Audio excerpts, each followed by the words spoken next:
चीजवा के दिनों दिनों फुलाए। पातर हो तोरे कमरिया के देखी बुढ़वा मुस्काए। चोली के दोनों तोरे चीजवा के दिनों दिनों फुलाए। ता हमारो से खेल लेना हवा खेल गे जवानी कहाँ से कराही। ता कवन कवन तोड़काऊ उमर वाला सी लगे जवानी कहाँ से कराही।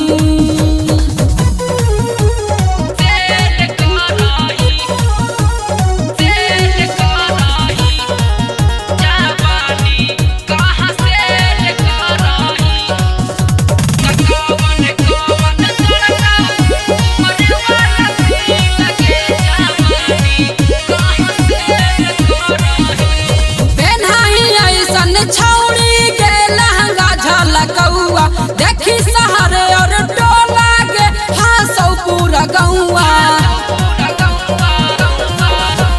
पेन्हाई ऐसन छौड़ी के लहंगा झलकौआ देखी सहरे और टोला के हासौ पूरा गौआ। त दिलीप राजा रोशन मंटू का रौडी लगे जवानी कहाँ से कराही।